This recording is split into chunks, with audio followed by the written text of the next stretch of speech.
So I'm going to do something I think I've never done, two things I've never done.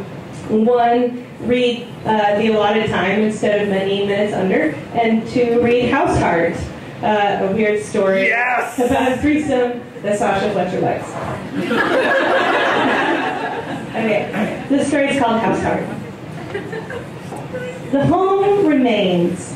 Even if the house was razed, the foundations scored and broken, and the pieces carried away, there would be a feeling of home, where people cooked dinner, or lay down exhausted, or looked out the window at the garbage truck rumbling down the road. Our home was once the preparation wing of a garment factory, in which material was boiled with chemicals to change its color and character. We found this information in public records, though hints were present in the scars on the concrete where machines were once bolted, an industrial ventilation system like an artery across the high open ceiling, feeding air to each white-walled room. The larger silo has since been destroyed and replaced with a new shopping complex, but our home remains, a testament to utility. It was my idea to rent the girl. My partner called a service and asked the receptionist if their business practices included the concept of fair trade. It was important to him as a consumer, and the least he could do would be to utilize his privilege to benefit others, even in some small way. As he spoke, I rubbed the crotch of his jeans. The girl arrived the next morning and rang the bell twice, while we took turns admiring her through the peephole. She read our address from a pink notebook. Her hair was blonde and ironed straight, and she was falsely tanned. She leaned back to look up and down the street, shading her eyes with the book. While we watched her, my partner asked me if we could educate her on the physical dangers of using chemically bleached products, and I said no, none of that. The girl pounded on our door with her little fist, examining the peephole. We could see her eyes, pale and clear, the whites like water in a dish. It occurred to me that men delivered our groceries and laundry, our products, and this was the first girl I'd seen in a year at least. She looked surprised, shocked even, when my partner unlocked the door and she saw us both standing there, smiling at her. But she entered our home anyway and put down her things. She said she had just come from class, and I asked her what class she was taking, and she said life science, and I said, ah, yes. Her fingers were manicured with a pink polish. She smelled like a bowl of sugar that had been sprayed with a disinfectant. Even her name sounded processed. My partner clasped the girl's shoulders and told her that he was happy she had come. She started to say something, but he embraced her, and she frowned and put her tanned arms around his back and said, okay, okay. My partner suggested that she change into something more comfortable. We led her to the bathroom, and she removed her dress before us on the hemp bath mat and stood quietly while we anointed her with oils. I rubbed her feet and legs, and my partner did her back. The oil was a jojoba blend to which I had added fresh sage and rosemary. She was tense under my hands. There seemed to be a thin layer of glowing light just under her skin, a scratch away. I began to feel calmer as I rubbed and was able to hear more of the conversation my partner was having with the girl. He talked about how honored we were that she joined us on her journey through life.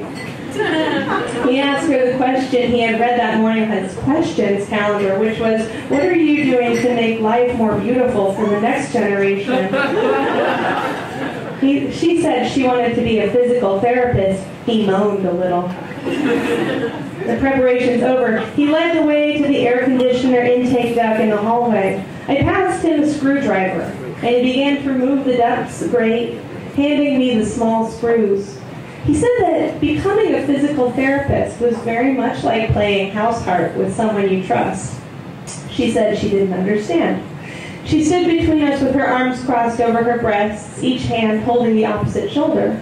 The oil made a small pool around her toes. I held her hips and kissed her face and tried to tell her a joke, but she didn't laugh.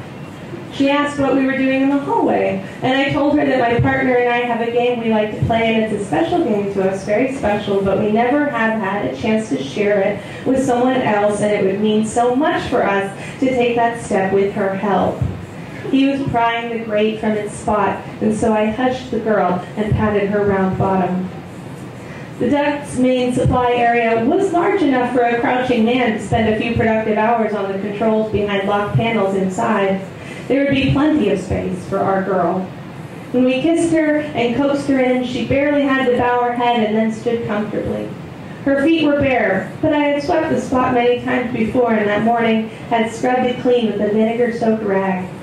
When my partner moved to affix the grate, she made a whine of protest, but he explained that sealing her inside would allow us to truly play the game, and that we would be so pleased if she would help us finally achieve this milestone as a couple, a romantic goal for which she would be well compensated, enough to focus on her studies for the remainder of the year.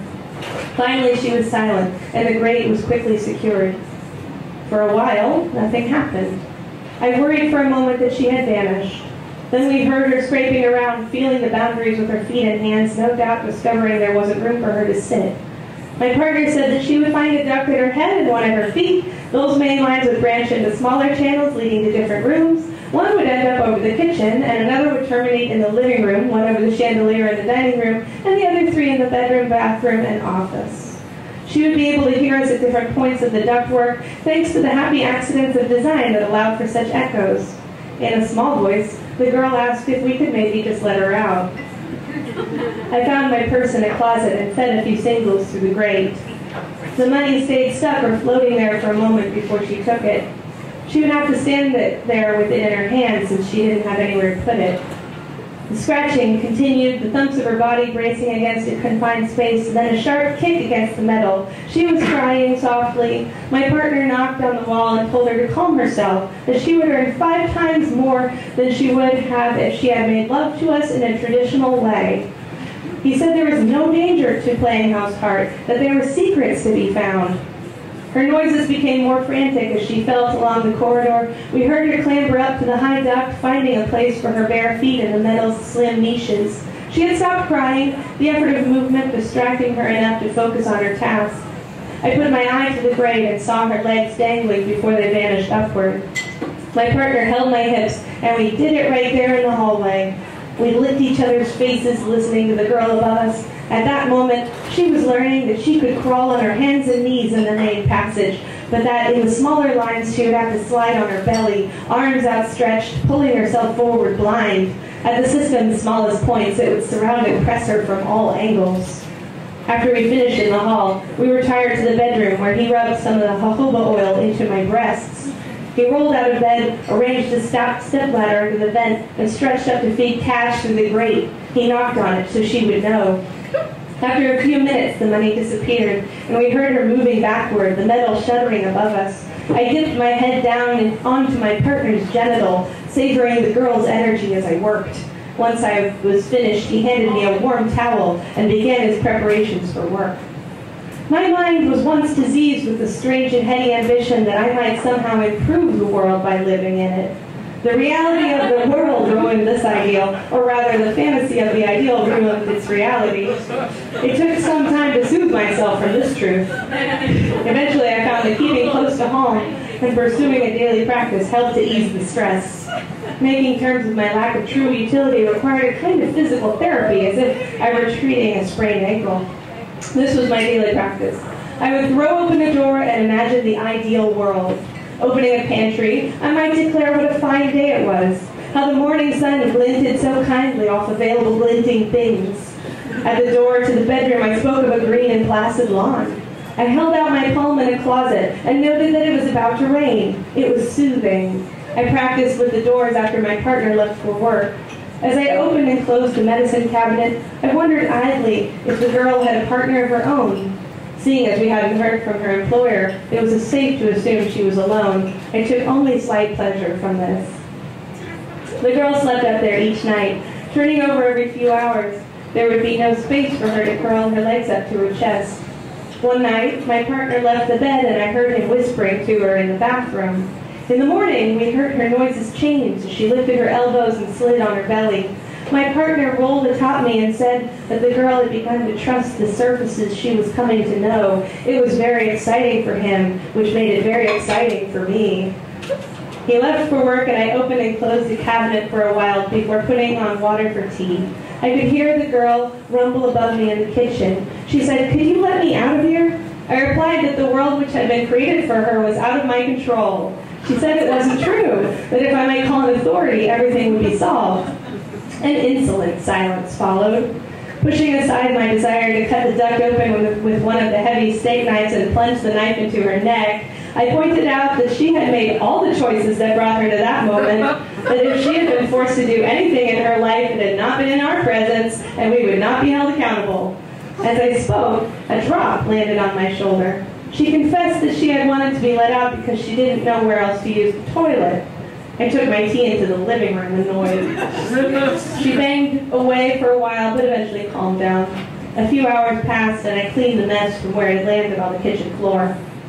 From then on, she made waste in that area, directly over the stove. We couldn't convince her otherwise, even though my partner did his best to startle her as she did at pounding the duck with a broom handle. It must have been her small idea of insurrection. My partner shouted that she was lucky to be where she was, that the world was a terrifying place for anyone, and particularly terrifying for a girl like her, and that when she toughened her softer skin and grew out some more of her body hair, she might understand her own strength and power. Eventually, without a word to me about it, he rigged a tarp up under the kitchen vent, and at night they whispered. We were sleeping late one morning when the girl began to knock above us. We tried to ignore her with some mutual masturbation, but the knocking grew louder, and she cried out without words. My partner got out of bed and left the room for some time. When he returned, he spoke to her, saying he had opened the vent over the study and left his watch inside. She stopped knocking and slid away. It was his father's watch, I knew. The man would drive his family cross-country every few months to observe the passing seasons. They watched leaves and local rock formations and various beaches, blissfully unaware of the part they were taking in the destruction of the very environment they enjoyed. He drank gas station coffee from styrofoam cups, and when he finished the coffee, he would bite into the cup itself, chewing it thoughtfully, usually consuming the whole thing before the next destination. On one of his later birthdays, he bought himself a fine watch and enjoyed it for a few years before he died. It was one of those things that my partner had long wanted to get rid of without knowing exactly why, along with his own graduation photos and a motorcycle helmet he had acquired from a friend. A scraping noise from the far side of the house meant that she had found the watch. I imagined her spreading her fistfuls of money in front of her, slipping the watch over her thin wrist, and tucking the cash into its silver band. That night, my partner waited until he heard my even breath and rolled from bed. I followed him and saw him unlatching the vent. He stepped in and replaced it so quietly I wouldn't have known if I hadn't watched, clutching the door frame. In the morning, he brought me a slab of toast with fresh butter. I could hear her above the bathroom while I washed my hair. She remarked that she heard the water running and asked if she could come down for a quick scrub. I responded that we only used baking soda and white vinegar and that I could make her a cup to take in the duck if she liked. She declined but was polite about it. She had become sweeter to me as the days wore on. I suspected she had developed a plan of winning me over through feminine duplicity. As if to corroborate this theory, the girl made her period and a few drops fell onto the floor by the bed. Every room was replete with blood-bearing potential. While she was over the kitchen, I dragged the stepladder into the office and climbed up with a handful of radishes from the harvest box. I said that lunch was served if she could find it, but I had opened a window so we might have a little air, but I would not be fooled. The girl created a method by which she could live with relative order. A few times a day, she would crawl into the standing room area where she had first entered the system, finding the footholds and lowering herself. She could store her money in empty dishes there, or stand and stretch her legs. A clatter when she crawled suggested she was wearing a watch around her wrist or ankle. I listened for her while opening and closing the bathroom door, which stood next to the entry grate. My continued practice was growing strange. It was harder than ever to imagine what green grass would look like up close. My best image was of a stagnant field like what one finds in an old pond, but even this image was fading along with my knowledge of ponds. The girl and I spoke less and less to one another. My partner arrived home with groceries, and I put them away. I prepared dinner and climbed the stepladder and served the girl after we had eaten our share. Playing her part in the order, she ate quickly and then crawled to store her dish. Each of us had our individual function, and hers was to embody the house, which had begun to smell like a hot scalp. She had grown silent around me. I mentioned this to my partner while he was feeding me dessert. He spooned fat curds of cottage cheese into my mouth and said that it was only natural that the girl had become comfortable with her surroundings. He reminded me that I had not challenged the boundaries of my own life in many years, nor had he challenged his own. Even though we feel quite free, he remarked, every life has its surrounding wall. He wiped my chin with a napkin and kissed the napkin. The next morning, he was in the duct with her. He must have been watching me sleep from the vent above the bed because when I woke up, he requested I replace the screws and tighten them. He phoned the girl's employer while I was sweeping up in the kitchen. Over my noise, I could hear her say that she had decided to quit. There was a silence. At first, I stopped my movement and strained to hear, but there was nothing. I tried to forget the silence and my hatred of it, opening a cabinet to put away the clean dishes.